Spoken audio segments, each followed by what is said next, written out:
우리나라 속담도 보면 반대되는 경우들이 종종 있죠. 뭐 아는 게 힘이라는 얘기에 대해서 많은 분들이 공감을 하는데 또 반대되는 게 뭐죠? 모르는 게 약이기도 하죠. 때로는 모르면 상관이 없는데 괜히 알아서 힘들어지는 그런 부분들도 적지 않게 존재를 합니다.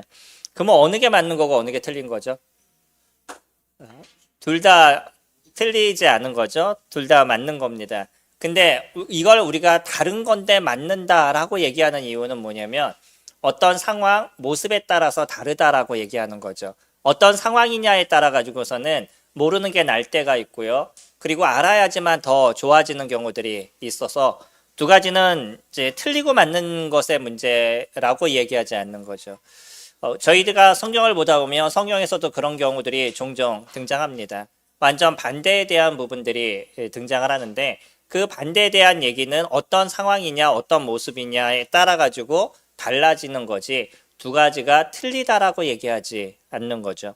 그래서 저희가 성경에서 봤었을 때 반대적인 부분이 되면 이거는 어느 상황에서 적용을 해야 되는 부분이다라는 것을 잘 찾아볼 수 있으면 좋으시겠죠. 그 중에서 대표적인 것을 얘기한다 그러면 오늘 야고보서와 로마서의 차이다라고 얘기할 수 있을 겁니다. 로마서는요, 오직 의인은 믿음으로 말미암아 살리라라고 얘기하시면서 이신칭의, 다시 얘기하면 믿음으로 구원을 얻는 것에 대해서 이야기를 해주고 있죠. 그것이 성경 전반적인 모든 것의 이야기입니다. 저희가 지옥에서부터 건짐을 받는 것, 하나님의 자녀가 되는 것, 이것은 우리의 행위나 노력으로 이루어지는 것이 아니라 오직 아들 예수 그리스도를 믿는 믿음을 통해서만 이루어집니다. 이거는 저희들의 어떤 행위나 노력이 하나도 들어가지 않는다는 거예요. 근데 신기하게 야고보서만 뭐라고 얘기하냐면 믿음만이 전부가 아니다라고 얘기를 하고 있어요. 그래서 그 이신칭의에 대해서 강하게 얘기했던 루터는요, 종교개혁을 했던 루터는 이 야고보서를 뭐라고 얘기하냐면 지푸라기 서신서다라고까지 이야기를 했었어요. 다시 얘기하면 의미가 별로 없는 좋지 않은 서신서다라고 얘기하는 거죠.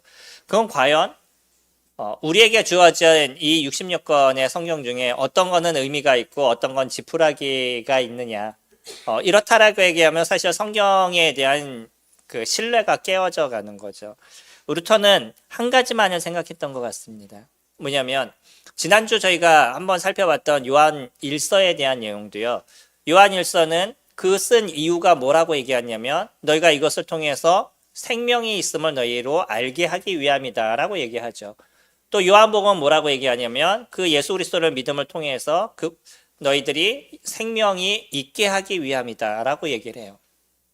그러나 그 생명에 있는 사람들, 그러한 사람들은 어떠한 모습을 드러내느냐라는 것을 얘기해 주는 게 요한 1서였던 거죠.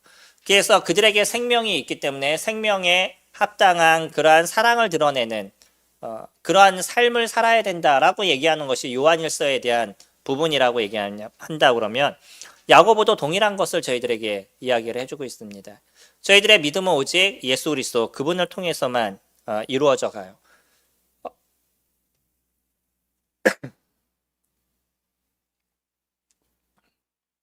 근데 주님을 믿고 나면 시간이 지나면서 내 안에서 일어나고 있는 죄성과의 끊임없는 싸움이 만들어져 가고요. 어떤 누구도 하나님 앞에서 정결하다, 내가 하나님 앞에서 온전하다라고 얘기할 수 있는 사람들이 없습니다. 그러다 보니까 내 안에서 일어나고 있는 이 죄성에 대해서 우리는 뭐 별 수 없어, 육체를 갖고 있기 때문에 별 수 없어라는 합리화를 시키기 시작하게 되면 죄에 대한 부분들이 그렇게 큰 문제가 아닌 것처럼 뭐 우리는 이러한 사람이 기 때문에 주님께서 구원하셨어라는 당위성을 자꾸 생각하는 경우들이 발생하게 되죠. 또 반대로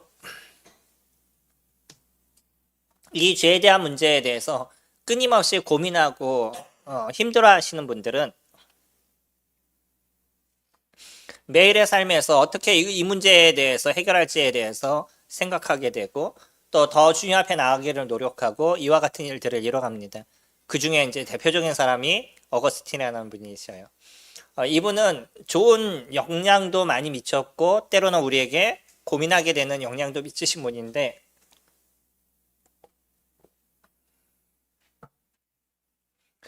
그분이 주님 앞에서 자기 양심을 얼마만큼 깨끗하고 순결하게 했는지를 저희들이 무슨 책을 보면 알 수 있냐면 참회록이라는 책을 보시면 알 수 있습니다. 이 참회록은 그가 하나님 앞에서 자기 내면에서 일어나고 있는 생각과 고민과 어려움에 대해서 주님 앞에 내려놓고 기도하는 그런 시간들을 가졌던 책들인 거예요. 상당히 그 정결하게 살기 위해서 노력했었던 그런 분이십니다. 우리가 그런 책을 읽어보게 되면 얼마나 단순하게 죄를 저희가 생각하고 있는지, 죄를 얼마나 쉽게 생각하고 있는지에 대해서도 생각하게 될 겁니다. 물론 말씀드린 것처럼 어떤 사람도요, 죄에서 자유로울 수 있는 사람들은 없어요. 그럼에도 불구하고요, 우리는 우리 겉으로 드러나고 있는 죄와의 싸움이 끊임없이 이루어져 가야 되는 것, 이것이 크리스찬들의 삶이다라고 이야기를 하죠. 야고보는 그것을 아주 강력하게 저희들에게 던져주고 있습니다. 그러니까 야고보서를 저희들이 보게 되면 우리가 받은 구원의 은혜가 얼마나 놀라운지에 대해서 다시 한번 기억할 수 있도록 인도하시고요. 그러면서 또 한편으로 이 죄에 대한 문제가 얼마만큼 우리에게 찔림이 되는지에 대해서 생각하게 하셔서 믿는 크리스찬들이 이 행위에 대한 삶을 어떻게 만들어가야 되는지를 저희들에게 설명을 해주고 있죠. 그래서 야고보서를 쭉 읽어보시면 마음 가운데 많은 찔림과 고민과 생각을 하게 되고 한편으로 그러다가 내가 주님을 믿은 것인가 라는 생각까지도 넘어가게 되는 문제가 될 수도 있습니다. 하지만 우리는 이것을 보면서 느낄 수 있는 것은 내가 여기서 찔림이 되고 그 찔림 속에서 그것을 해결하고자 하는 마음을 갖고 있느냐, 아니면 이것을 그냥 합리화시키냐, 이 두 사람의 차이는 거기서 등장하게 될 겁니다. 내가 주님을 바르게 아는 사람이라고 그러면 분명한 찔림이 있을 것이고요. 그 찔림 속에서 나는 그러면 어떻게 살아갈 것인가를 고민하게 되고 또 주님 앞에 나가서 기도하는 삶이 이루어져 가게 될 것이지만, 만약에 우리가 이런 것에 대해서 크리스천은 그러니까 사람은 별 수 없어, 이럴 수밖에 없는 존재야라고 생각이 된다 그러면 우리는 예수 그리스도 그분을 믿는 믿음이 무엇인지를 다시 한번 점검하고 생각할 필요가 저희들에게 있을 겁니다. 그만큼 우리가 야고보서를 보면서 믿음이란 것이 무엇인지, 믿음의 행위가, 믿음에 대한 그 열매가 어떻게 드러나는지를 저희가 보시게 될 거예요. 모든 거는요, 그 열매를 통해서 그 나무를 안다라고 얘기를 하죠. 제가 복음을 전할 때마다 항상 하는 얘기가 그런 겁니다. 사과나무에는 무엇이 열릴 수밖에 없냐면 사과가 열릴 수밖에 없어요. 배나무에는요, 배가 열릴 수밖에 없습니다. 그러면 살아있는 나무는 분명히 생명력을 드러내게 되어져 있는 것이고, 그 나무가 생명의 나무라고 그러면 생명에 관련된 선이 드러나는 문제가 될 수밖에 없는 거죠. 그것을 누구도 강력하게 얘기하셨냐면 예수 그리스도 그분도 저희들에게 아주 강력하게 얘기하셨습니다. 이거는 믿음이란 자체가 오직 구원이란 자체가 오직 믿음으로 이루어진다라고 얘기했던 예수 그리스도 그분 자체도 믿는 사람들의 기본적인 삶이 무엇이냐라고 얘기하는 것이 산상수훈에 대한 얘기인 거죠.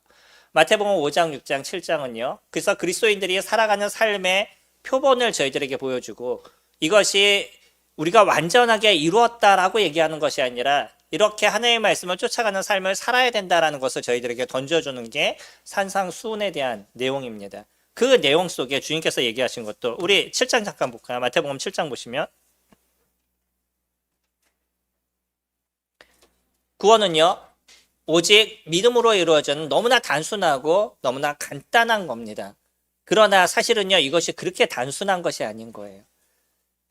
믿음이란 자체만 놓고 보면 너무나 단순한 것이지만 그 안에 숨겨져 있는 것을 보게 되면 결코 단순하지 않다는 것을 저희들이 볼 수 있습니다.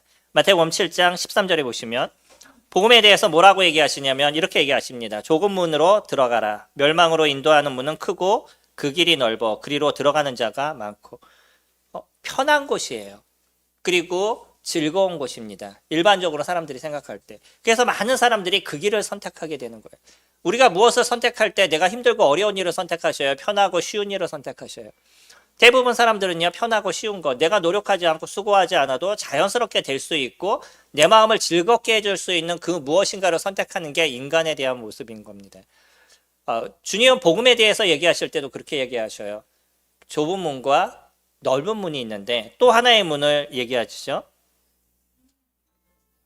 그곳은요, 14절에 생명으로 인도하는 문은 좁다라고 얘기해요. 어느 문은 넓어서 사람들이 쉽게 들어가요. 그러나 어떤 문은요, 좁아서 그 좁은 문으로 들어가는 자체가 귀찮으니까 글로 안 들어가려고 얘기하는 거죠. 근데 더 무서운 거는요, 그 다음에 가면 길이 협착하여 찾는 이가 적다라고 얘기하죠. 협착이라는 단어와 좁다라는 단어가 비슷한 단어입니다. 협착이라는 단어가 장소가 매우 좁은 곳을 얘기를 해요. 그 자체가 좁은 곳이에요. 그러니까 이 좁은 곳에 있기를 원해요? 넓은 곳에 있기를 원해요? 아파트를 14평을 원하셔요? 34평을 원하셔요? 사람들은요, 넓은 곳을 원하는 것이에요. 그래서 좋은 곳을 선택하려고 그러는 게 사람들이 갖고 있는 기본적인 마음입니다. 근데 주님은 뭐라고 얘기했냐면, 이 생명의 문은요, 어느 곳이냐면 좁은 곳이라고 그래요. 그래서 선택하는 사람들이 작다라고 이야기하고 있어요. 원래부터 복음은요, 그렇기 때문에 쉬운 것이 아니라고 주님도 저희들에게 던져주고 계시는 거예요. 많은 사람들이 복음을 너무나 단순하게 얘기합니다. 그래서 단순하게 믿음을 통해서 이루어지는, 그 믿음이라는 자체로 이루어지는 단순함은 당연한 것이고 맞는 것이지만, 그러나 그 믿음이라는 그 자체가 어떠한 영향을 미치는지에 대해서까지도 단순하게 얘기를 하고 있어요. 그러지 않습니다. 왜냐면요, 우리는 세상의 그 많은 것 중에 무엇을 선택한 것이냐면 예수 그리스도 그분을 선택한 거예요. 그래서 그분 한 분만을 바라보고 살아가는 것이 믿음이다라고 얘기하는 것이에요. 오직 이 구원은요, 누구를 통해서 이루어지는 것이냐면 예수 그리스도 그분을 통해서만 이루어집니다. 그래서 예수 그리스도 한 분만을 붙잡고 살아가는 것이 크리스찬들의 삶의 모습인 거예요. 세상에서 이것이 옳다, 저것이 옳다, 이것이 맞다, 저것이 맞다 아무리 얘기한다 그래도 우리는 무엇을 붙잡는 인생을 살아가는 것이냐면 예수 그리스도 그분을 붙잡는 인생을 살아가는 것이에요.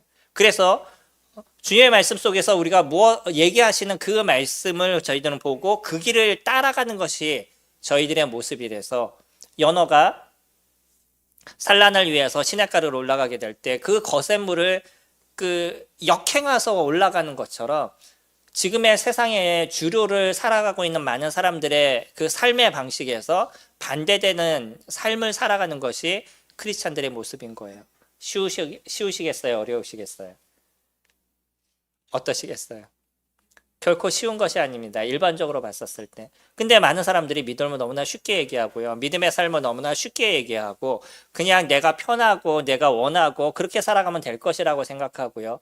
그래서 언제나 하나님께 무엇인가를 구하고 하나님께 무엇인가를 달라고 그러면 주님께서 주셔야만 되는 존재로 저희들이 생각하고 있어요. 믿음은요, 주님이 채워가시는 것, 그분의 손 안에 놓여져 있는 겁니다. 우리는 그것을 인정하는 거예요. 우리는 무엇부터 시작이 된 것이냐면 주님께서 저희들을 인도하시고 이끄시지 않았으면 우리는 여전히 지옥의 형벌 속에 놓여 있다는 근본적인 당위성을 생각하는 존재인 거예요. 그러니까 어떤 것이 우리에게 주어지지 않아도 주님께서 이루시지 않으셨다 그러면 난 그냥 지옥에서 벗어날 수 없는 그런 존재임을 내가 인지하게 됐었을 때 이미 그것만으로 우리가 받을 수 있는 모든 것은 저희들이 다 받은 것이죠. 그렇기 때문에 우리는 거기서 만족을 누리는 존재인 거예요. 근데 더 놀라운 거는 뭐냐면 그렇게 예수 그리스도를 인정하고 그렇게 아버지 하나님을 인정하게 됐었을 때 하나님께서 이루시는 그 놀라움의 모습들을 하나님이 저희들에게 이루어주고 계신다는 거예요. 내가 하나님을 인정하면 그 인정하는 속에서 하나님께서 저희들에게 은혜를 더하시고 축복을 더하시는 삶을 살아가게 되는 거죠. 이것이 크리스찬들이 이루어져 가고 있는 그런 삶의 부분입니다. 야고보서는요, 이제 저희들에게 그와 같은 것을 이야기를 해주고 있는데 신기한 게 뭐냐면 야고보의 저자가 누구냐는 거예요. 야고보의 저자가 만약에 우리가 알고 있는 예수님의 제자였던 야고보라고 그러면 조금 더 이해할 수가 있었을 텐데 사실은 야고보는요, 신약 성경에서 한 4명 정도가 등장을 합니다. 그 4명의 사람들 중에 많은 학자들이 분별하기를 예수님의 동생이었던 야고보로 저희들이 분별을 하고 있습니다. 예수님의 제자 중에도 야고보가 2명이 등장하죠.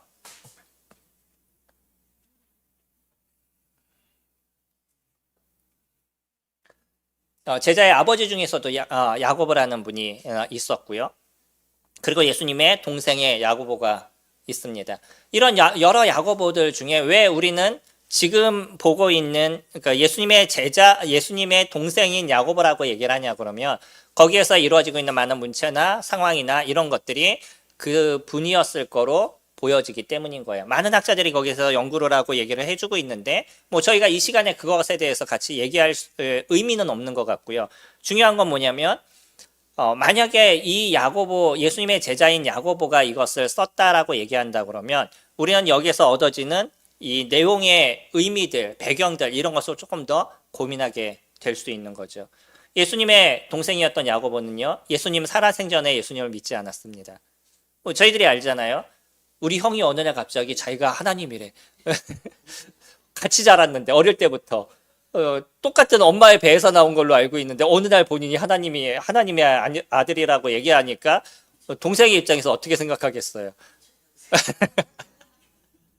결코 좋은 소리를 하지 않을 겁니다. 그러니까 예수님의 제자들도 예수님 당시에 당신이 만약에 하나님의 아들이면 그 사람들이 많은 곳 예루살렘에 가서 일하지 왜 이곳에서 일하냐고 비난하고 이런 모습을 보였던 게 예수님의 동생들의 모습이었습니다.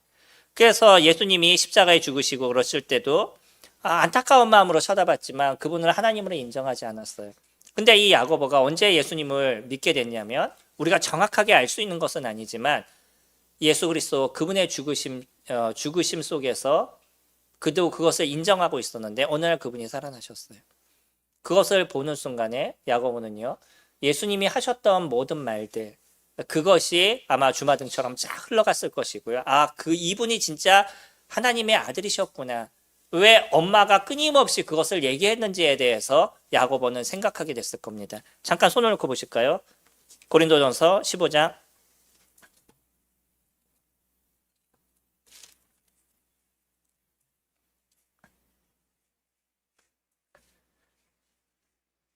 고린도서 15장은 부활의 장으로 저희들에게 알려져 있고 부활에 대한 부분을 저희들에게 설명하고 있어서 이 부활이 사실이라는 것을 증명하기 위해서 바울은 나름대로의 논리를 이야기를 하고 있죠. 3절부터 보시면 내가 많은 것을 먼저 너희에게 전하였노니 이는 성경대로 그리스도께서 우리 죄를 위하여 죽으시고 장사 지낸 바 되었다가 성경대로 사흘 만에 다시 살아나사 게바에게 보이시고 후에 12 제자에게와 그 후에 500여 형제에게 일시에 보이셨나니 그 중에 지금까지 대다수는 살아있고 어떤 사람은 잠들었으며 지금 고린도전서를 쓰는 그 시점 속에서 예수 그리스도의 부활을 본 사람이 대다수가 살아있다라고 얘기를 해요. 그러면 자기가 이 서신서를 쓸 때 이것이 사실인지 거짓인지가 판명이 되겠죠. 이것에 대해서 본 사람이 하나도 없어요. 그럼 많은 사람들이 비난을 했을 겁니다. 근데 당시에 많은 사람들이 살아있었다라고 얘기하고요. 7절에 그 후에 야고보에게 보이셨으며 여기서 등장하는 게 야고보예요. 이때 아마 야고보는 예수 그리스도를 믿었다라고 생각하고 그 이후에 야고보는 신약교회에서 많은 역할을 담당하게 됩니다. 특히 어디서 기억나시죠? 예루살렘에서 공의회가 있었었죠. 유대인들이 구원을 받기 위해서는 율법을 지켜야 된다, 할례를 받아야 된다라고 얘기하는 유대인들 사람들이 있었습니다. 이런 문제로 많은 사람들이 변론이 있었었고 바울도 변론을 하게 되죠. 그러다 보니까 이제 그 유력한 지도자들 이런 사람들이 같이 모였던 게 사도행전 15장에서 등장하고 있는 예루살렘 공의회라고 우리가 이야기를 합니다. 그때 많은 변론들이 있었을 때 마지막 그 얘기에 종합적으로 얘기한 사람이 야고보였었어요. 야고보가 일어나서 그것에 대해서 이야기를 합니다. 그리고 그 내용에 대해서 정확하게 정리를 해주죠. 유대인들에게 우리도 잘 하지 못하는 율법을 지키라고 얘기해서는 안 된다. 다만 피채 먹는 것, 목매어 죽인 것 이런 것에 대해서는 우리가 조심해야 될 것에 대해서 이야기를 하고 구원은 오직 믿음을 통해서 이루어지지 어떤 수고와 노력을 통해서 이루어지는 것이 아니다라고 정리를 해주게 되죠. 그때 당시에는 누구도 거기 다 있었냐면 12제자가 다 있었습니다. 가룟 유다를 대신해서 마띠아가 12제자에 들어가게 되고 그럼 12제자가 다 있는데 그 중에 베드로가 그 문제를 정리해야 되잖아요. 누가 정리했어요? 야고보가 정리를 했습니다. 그만큼 야고보의 입지도 당시에 많이 영향력이 있었던 것으로 보게 되고요. 여기서 뒤로 조금 넘기셔서 갈라디아서 보면 갈라디아서 2장 9절에 바울이 다메섹 도상에서 거듭나고 나서요. 그리고 나서 예루살렘으로 내려가게 돼서 거기서 사람들을 만나게 되는데, 바울이 예수님을 믿는 사람들을 잡아다 감옥에 집어넣었던 사람이었습니다. 그러다 보니까 바울을 만나는 것을 사람들이 꺼려했어요. 왜냐하면 얘가 거짓으로 거듭났다라고 얘기를 하고 크리스찬들을 만나서 감옥으로 집어넣을까 봐 주님을 믿는 사람들이 좀 꺼려했었었죠. 그랬었을 때 2장 9절에 또 기둥같이 여기는 야고보와 게바와 요한도 내게 주신 은혜를 알므로 나와 바나바에게 친교의 악수를 하였으며.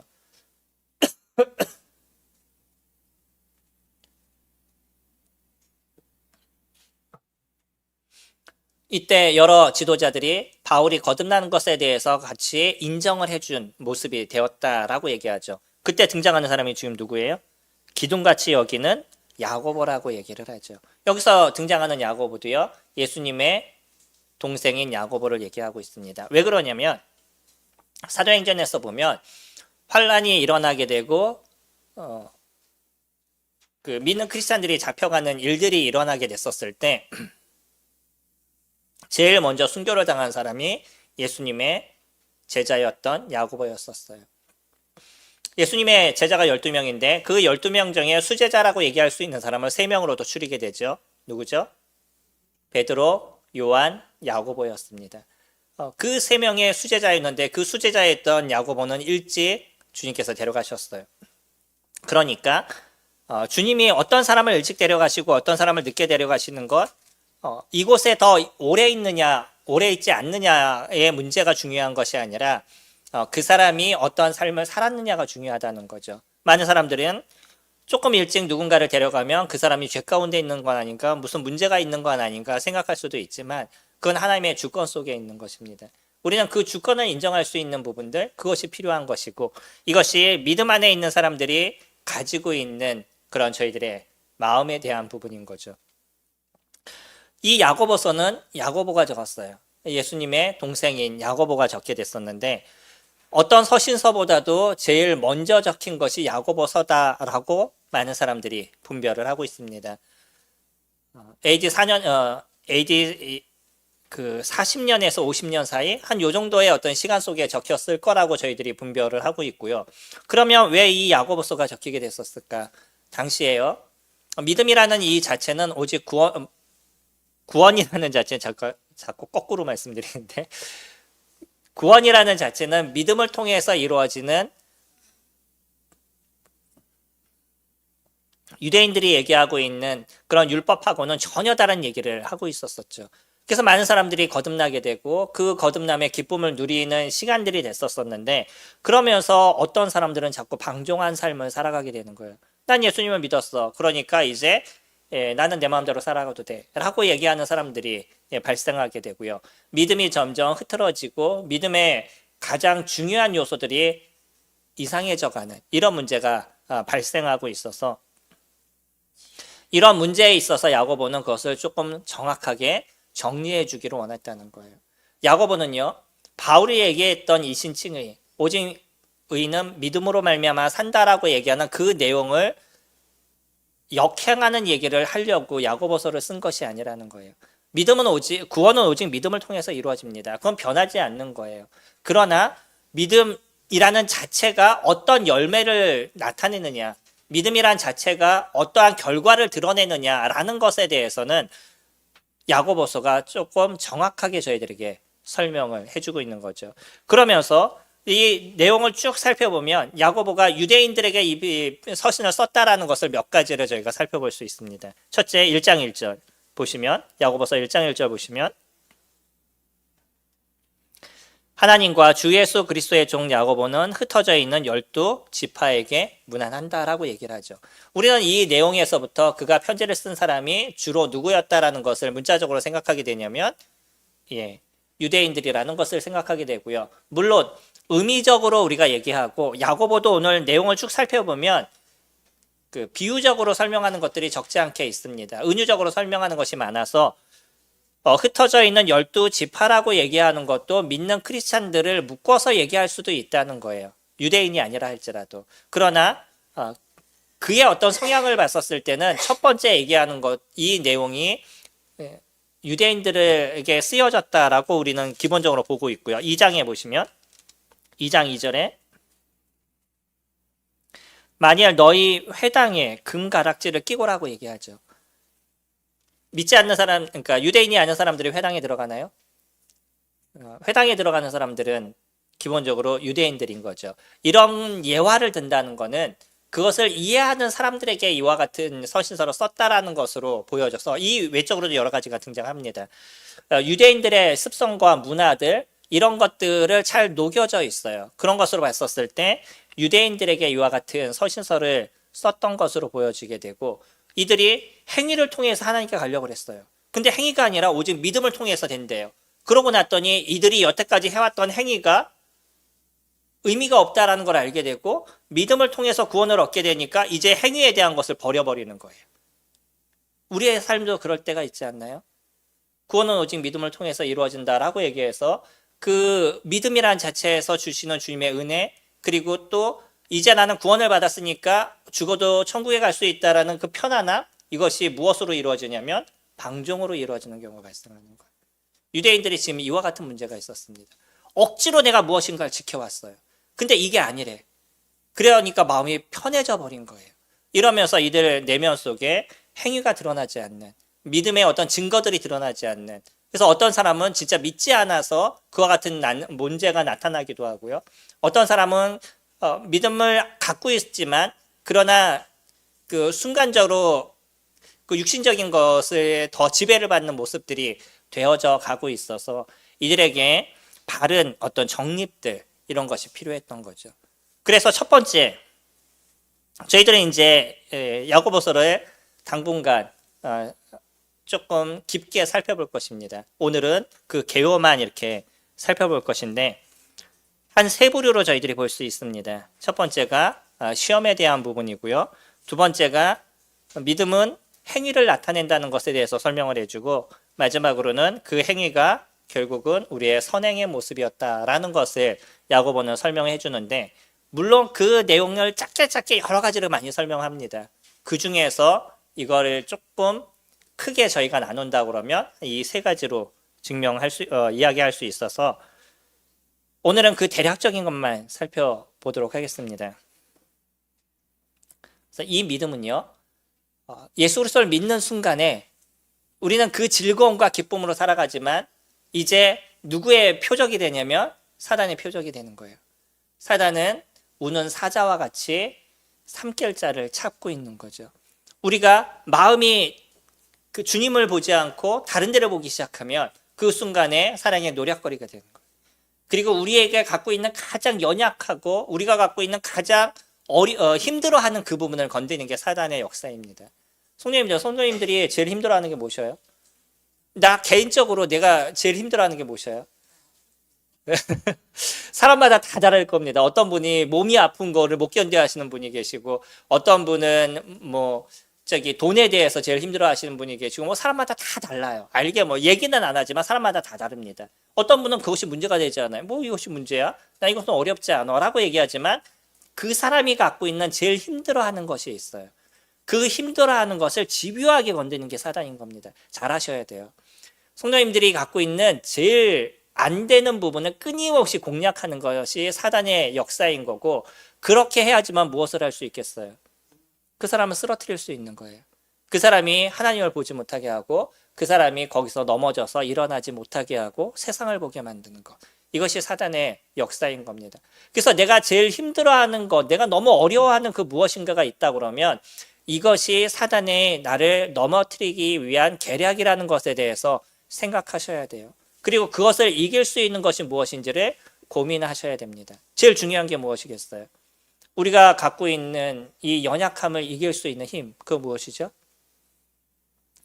이미 성령께서 우리와 함께 하시지 않나요? 성령 하나님이 저희들을 도우시고요. 오늘 저희가 읽어봤던 것처럼 너희들이 성령 안에서라는 표현을 쓰잖아요. 에베소서 2장 2절. 하나님의 거하실 처소가 되기 위하여 예수 그리스도 안에서 함께 지어져 간다 그러죠. 우리는 성령 안에서 그것이 만들어져 가는 겁니다. 성령 하나님이 저희들을 도우시는 거예요. 그래서 우리가 갖고 있는 연약함과 저희가 갖고 있는 제일 힘든 부분들, 그래서 매일 쓰러지는 그 부분이 있다 할지라도요, 그것을 이길 수 있는 힘을 부여해 주시는 것이 누구시냐면 그분이 성령 하나님이신 거예요. 인간이 갖고 있는 죄성을 이겨가는 게 그 어떤 것보다도 놀라운 역사인 겁니다. 우리들 안에서 기적이 일어나고 이적이 일어나는 거, 이것이 무엇이 이렇게 중요하겠어요? 어떤 사람의 병이 어느 순간 확 나버렸어. 그것이 뭐 이렇게 중요하겠어요? 그 병이 나면 그 사람은 평생 살아가나요? 언젠가는 죽어요. 나사로도요, 죽은 지 나흘이나 될 정도로 냄새가 날 정도로의 모습이었었는데 살아났어요. 그러면 그 나사로는 그 살아있는 몸으로 영원히 살았나요? 그러지 않아요. 그 나사로는 언젠간 다시 죽었습니다. 그러니까 인생을 살아가는 것은 언젠간 죽는 건 다 똑같아요. 그래서 육체적으로 좀 건강해지는 것도 중요할 수 있지만 언젠가는 다시 몸이 아프게 되고 언젠가는 다시 죽음을 이루는 것. 이것이 인간에게 주어져 있는 모습인 거죠. 사람의 연수가 70이요 강건하면 80이라도 그 연수의 자랑은 수고와 슬픔뿐이라고. 우리들의 모습은 그런 거예요. 저는요, 오래 사는 것을 그렇게 좋아하진 않습니다. 어떠세요, 성경님들? 모세의 얘기가 정확해요. 그 연수의 자랑은요, 수고와 슬픔뿐이라고. 이 땅에서 우리가 완전한 행복과 이 땅에서 완전한 즐거움을 저희는 얻을 수가 없어요. 그러나 그 즐거움을 얻는 것은 무엇을 통해서 얻는 것이냐면 예수 그리스도 그분을 통해서, 그분이 우리의 심령을 만져주시고 그분과 함께하는 삶을 우리가 살아가고, 이것을 통해서 저희가 주님을 경험하고 주님으로 인한 위로와 힘을 얻는 것이지, 세상에서 얻을 수 있는 건 슬픔이고 고통이고 근심이고 끊임없는 그런 시간의 연속일 수밖에 없는 거예요. 미래에 대한 걱정이 있지 않으셔요? 미래에 대한 걱정 없으셔요? 집에 한 100억 정도 이렇게 준비해 놓으신 분들 그 정도 되면 걱정이 좀 없지 않을까요? 뭐 그래도 어떤 걱정은 있겠죠. 근데 우리 성도님들의 삶에 미래 노후를 생각하시면 고민들이 많이 있으실 거예요. 그러시잖아요. 옛날에 60이나 70 정도만 살았어도 그나마 좀 날 텐데 요즘은 100세까지 살아가잖아요. 그러면 100세까지 살 만큼의 또 물질도 저희들에게 필요한 거죠. 이것이 우리에게 고민이 되고 걱정이 될 수 있는 것. 이것이 우리의 인생에 대한 부분인 거예요. 그러나 이런 어떤 그 부분들, 그것을 갖고 우리가 어려움이 없는 인생을 살아가는 것이 아니라 우리의 내면을 인도하시는 성령의 역사와 우리의 내면을 비추시는 그리스도의 은혜를 저희들이 경험하면서 그 속에서 이루어지는 쉼과 안식을 이뤄가는 것이 크리스찬들의 모습인 거고요. 이것이 우리에게 이루어진 놀라운 성령의 역사인 겁니다. 그러니까 죄악 가운데 있는 인생, 우리 내면에 있는 죄가 너무나 많이 드러나는 그런 인생을 살아가는 저희들이 그 죄를 제어하는 모습이 되어져 가는 거죠. 이것이 역사인 겁니다. 성령은요, 성령 하나님은요, 우리들 안에서 그것을 이길 수 있는 힘을 주시는 거예요. 이것을 우리는 일반적으로 뭐라고 얘기하냐면 시험이다라는 표현을 같이 사용하고 있죠. 시험이라는 자체는 여러 가지로 오게 되죠. 기본적으로 제일 많이 오는 게 야고보서에서 얘기하는 것처럼 유혹이에요. 그러니까 내 욕심들, 내가 무엇인가를 갖고 싶어 하는 것들, 내가 하고 싶어 하는 것들, 이런 어떤 유혹이 우리들에게 있어서 어려움이 되고 문제가 되고 결국은 죄 가운데 빠져서 죄로 인한 또 대가도 받게 되는 이런 일들이 일어나는 것. 이게 첫 번째 유혹에 대한 부분이라고 그러면, 또 사단이 아까 말씀드린 것처럼 우리에게 내가 갖고 있는 가장 연약한 것을 자꾸 건드려서 그 사람으로 하여금 쓰러지게 만드는, 이것도 시험이 되고요. 아주 간혹 이루어지는 것이 아브라함을 시험하셨듯이 하나님의 직접적인 시험이 있는 경우들도 있을 수 있습니다. 근데 대부분의 시험은 뭐냐면 유혹이에요. 내가 하고 싶은 그 무엇인가를 하고 싶어서 그거로 인해서 생겨나는 문제들인데, 그러나 이런 시험도요, 그것을 이기게 하시는 것이 성령께서 도우신다는 거예요. 하나님이신 그분이 우리를 붙잡아 주시고 우리를 인도해 가신다는 거예요. 그럼 저희들은 누구를 붙잡는 게 첫 번째가 되셔야 돼요? 성령을 의지하시는 것, 성령 하나님을 의지하시는 것. 그분이 도우실 수 있는 넉넉한 힘이 있으시다는 것. 그것을 우리가 인정하게 됐었을 때 사단을 대적할 수 있는 힘이 저희들에게 있는 거죠. 나중에 보면 야고보는 그런 얘기를 합니다. 사단을, 마귀를 대적하라. 그래야만 그가 떠나리라 라고 얘기하죠. 우리가 사단을 대적하면요, 사단이 저희들에게 함부로 함께하지 못해요. 그러나 그래? 그럴 수도 있지? 그렇게 하면 좋지 않을까?라고 마음이 쏠리게 되면 이미 이제 모든 것이 다 무너져 버리는 나를 발견하게 되는 거죠. 퇴적하셔야 됩니다. 어떤 것이 옳은지, 어떤 것이 그른지를 성경에서 보시고요. 그것이 결정되는 순간에 그 옳은 것을 이뤄가셔야 되는 것이 우리가 이뤄가야 되는 모습입니다. 그리고 우리는 부족하다라고 언제나 인지하실 필요가 있어요. 나는 그것이 잘 안 된다라는 것을 아셔야 돼요. 근데 누구는 강하시다고요? 성령 하나님은 강하십니다. 하나님이 우리를 붙잡아 주시고 그분이 이길 수 있는 힘을 저희들에게 주신다는 거예요. 그러니까 어려움을 주지 마세요라는 기도들도 필요하지만 더 중요한 건 무엇이겠어요? 그것을 이길 힘을 달라고 기도하셔야 돼요. 어려움을 없애주는 거는요, 아이 때 하는 거예요. 그 어려움은 계속 없어지지 않아요. 내가 그것을 이기게 됐었을 때 그것이 문제가 되지 않는 거죠. 학교 다닐 때 제일 싫었던 것이 시험이었었어요. 시험은 도대체 왜 봐야 되는 건가? 왜 이런 것을 만들어서 나를 힘들게 하는가? 뭐 이런 얘기를 끊임없이 했었었죠. 근데 이제 제가 가르치다 보니까 무엇을 하냐면 시험을 보더라고요. 그리고 또 공부하면서 나중에 이제 나이 들어서 뭐 대학원 다니고 이러면서 공부하면서 느낀 것 중에 하나가 뭐냐면 시험을 보니까 시험 공부를 하더라고요. 그리고 진짜 많은 분량을 그 단기간에 외우더라고요. 제가 저를 보면서 놀랐어요. 그래서 빈 종이에다 A4 용지 앞뒤로 그냥 막 이렇게 적어야 되는 게 있거든요. 그 2장을 다 적어내더라고요. 그러면 제 스스로 놀란 부분들이 있었었는데, 그러니까 그렇게 공부를 하니까 오랫동안 머릿속에 남아요. 아, 이게 시험을 봐야 되는 이유구나라는 것을 알게 됐었어요. 시험이 없으면 좋습니다. 그러나 이 시험은요, 나의 현재의 모습을 알게 하는 거예요. 내가 어떤 존재인지를 알게 되고 내가 지금 갖고 있는 실력이 어느 정도인지를 알게 되는 거죠. 아이들이 요즘은 초등학교 때 시험을 안 본다고 그러더라고요. 그리고 중학교 가면 시험을 봐요. 그리고 중학교 가서 첫 시험을 딱 보는 순간에 아이들이 멘붕이 온대. 나는 공부를 잘하는 줄 알았어. 엄마가 맨날 잘한다고 선생님들이 잘한다고 그래서 되게 잘하는 줄 알았어. 시험을 딱 봤더니 자기의 현 상태를 본 거예요. 그러면서 좌절하는 아이들이 많다라고 얘기하는데, 시험은 그와 같은 역할을 합니다. 뭐 시험이 없는 게 좋을 수도 있지만 때로는 그것을 통해서 나의 상태를 알게 되면 내가 해야 될 것과 하지 말아야 될 것이 구분이 되는 거죠. 주님이 저희들에게 시험이 있을 때 그것을 허락하시고 침묵하시는 이유는, 그래, 네 상태가 지금 그거야. 너의 모습을 한번 봐. 그래서 그런 모습에서 네가 이길 수 있는 힘이 있는지 없는지 너 스스로를 체킹해봐 라는 것을 이야기하시는 거예요. 그게 돈으로 인한 어려움이 되실 수도 있고요. 건강으로 인한 어려움이 되실 수도 있고, 때로는 여러 다른 일들로 인해서 이루어지는 그런 어려움이 되실 수도 있습니다. 그것을 이길 수 있는 힘을 키우셔요. 주님께서 저희들에게 도우신다라고 얘기하셨어요. 어떤 도움을 주님께서 주시고 이길 수 있는지 우리가 좀 다음에 좀 더 자세하게 살펴볼 것이고요. 여기에서 얻어지는 게 무엇이냐면 인내인 거예요. 믿음은요,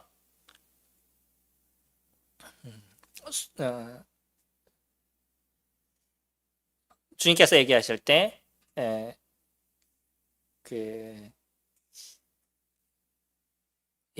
사랑에는 무엇이 필요하다라고 얘기했냐면, 데살로니가전서죠. 제가 잠깐 기억이 안 나서 데살로니가전서에서 보면 데살로니가 교회를 갖고 얘기하실 때 사랑에는 수고가 필요해요.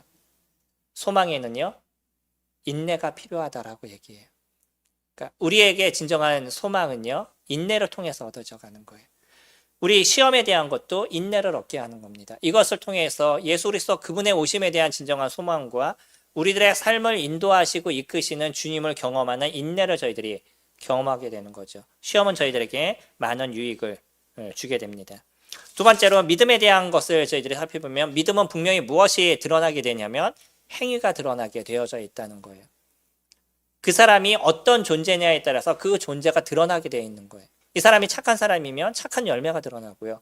이 사람이 나쁜 사람이면 나쁜 것에 대한 열매가 드러나는 거예요. 주로 화를 내고 짜증을 내고 이런 것이 잘 이루어지는 사람을 착한 사람이라고 얘기하지 않죠. 왜 그래요? 다른 사람에게 안 좋음의 모습들이 나타나기 때문인 거예요. 저 사람은 진짜 착한데 화를 잘 내. 그럼 착한 사람이 아닌 거예요. 가끔 그럴 때 있잖아요. 자기 스스로는 착하다고 생각해. 왜냐하면 항상 참어. 근데 어떤 순간에 못 참으면 팍 터져버리죠. 그럼 다른 사람은 무엇만 기억해요? 참는 거를 기억해요? 뭐를 기억해요? 터트리는 것만 기억해요. 그 사람을 평가할 때 쟤는 왜 갑자기 이렇게 화를 내? 그것만 생각하는 거죠. 저희들의 모습은요, 그 나타나는 모습을 통해서 그 사람을 평가하게 되어져 있다는 거예요. 크리스찬도요. 그 사람이 평상시 그런 일들을 어떻게 해결해 나가느냐에 따라서 거기에 맞는 결과들이 나타나게 되어져 있는 거예요. 그래서 야고보는 아주 우리에게 강하게 던져주는 것이 그런 것입니다. 2장 14절에 보시면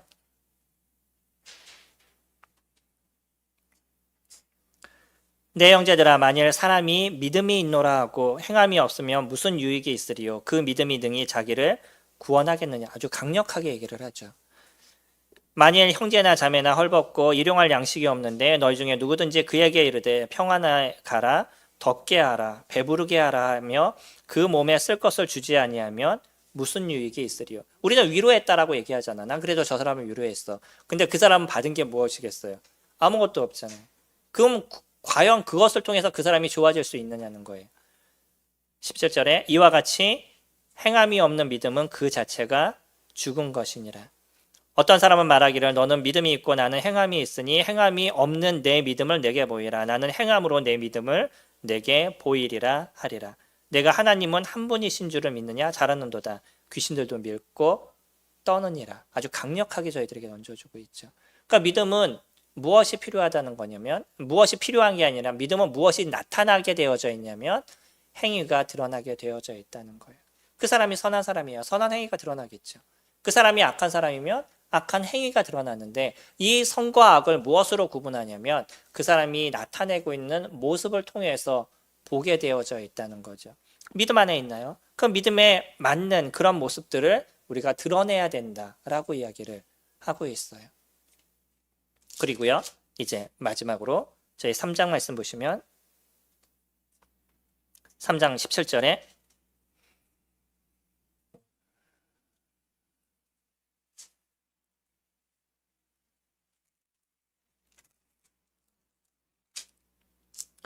오직 위로부터 난 지혜는 항상 성결하고 다음에 화평하고 관용하고 양순하며 긍휼과 선한 열매가 가득하고 편견과 거짓이 없으니 화평하게 하는 자들은 화평으로 심어 의의 열매를 거두느니라. 그 사람이 그러한 그 믿음의 열매가 있다 그러면 그 믿음의 열매의 가장 중요한 것 그것은 무엇이냐면 선한 행위들이 드러난다는 거예요. 선행이 드러난다는 거죠. 그 이전의 말씀에서는요. 우리 1장 27절에 보시면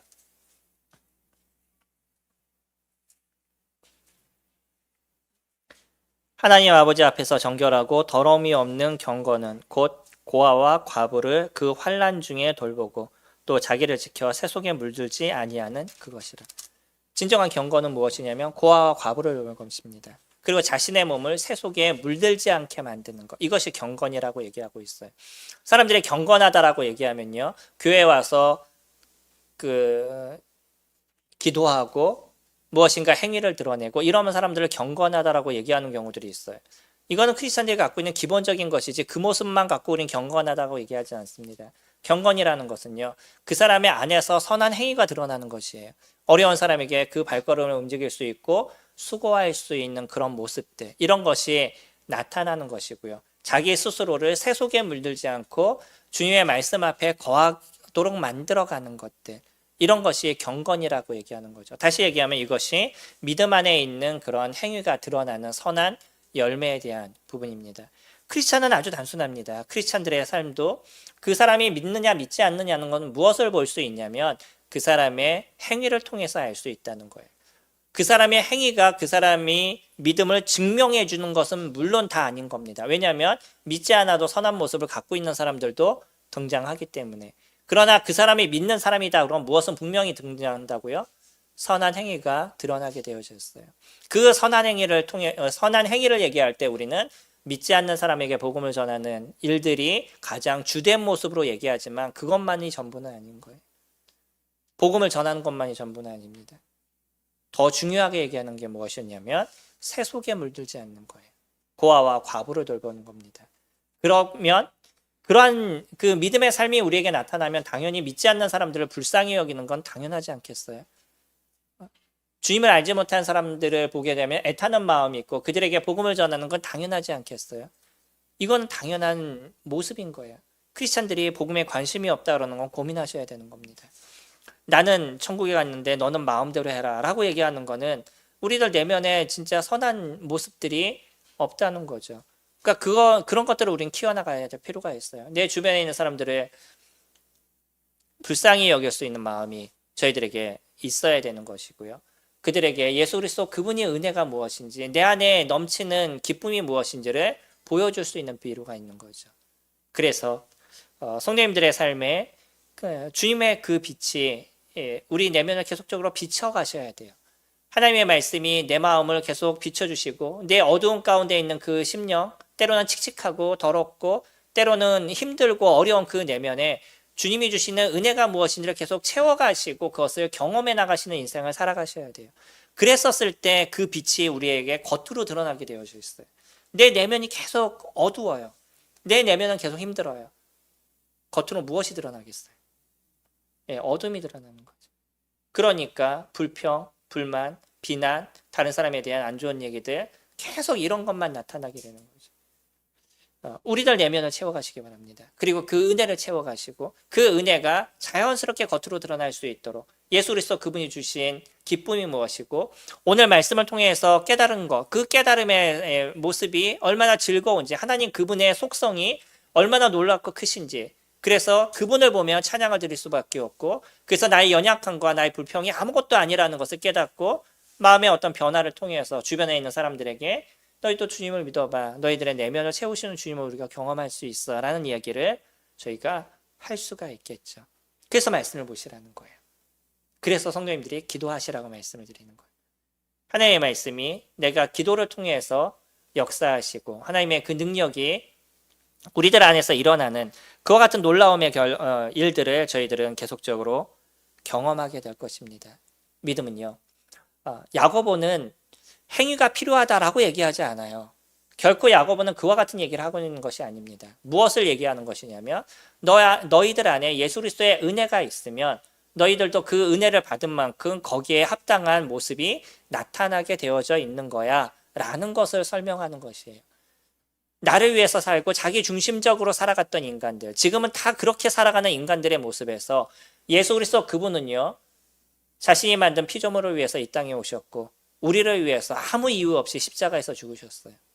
그 은혜를 저희들이 경험하게 된 거죠. 친구를 위해서 목숨을 버리면 이보다 더 큰 사랑이 없다라고 요한복음 15장에서 얘기한 것처럼 그분이 나를 어떻게 사랑하셨는지를 묵상하면 묵상할수록 내가 소중하게 여겼던 그 모든 것이 아무것도 아니라는 것을 저희들이 깨닫게 되고 이미 그분이 베푸신 그 은혜가 너무나 감사해서 그분이 사랑하는 그런 사람들에게 우리도 예수 그리스도를 선포하고 이야기하는 모습으로 만들어져 갈 수밖에 없는 거죠. 그러니까 믿음은요 행위가 드러나게 되는 거예요. 그리고 그 행위는요 선한 선행의 모습이 나타나져 가는 거죠. 성도님들의 삶에 이 야고보서가 많은 찔림이 되시면 좋겠습니다. 그러나 그것이 아픔이 되시고 좌절하시라는 것이 아니고요. 그래서 우리들 내면을 채워가시는 주님을 경험하시고 그것이 우리에게서 나타나시는 그런 어떤 열매로 드러나시는 그런 삶이 되시기를 소망합니다. 기도하겠습니다.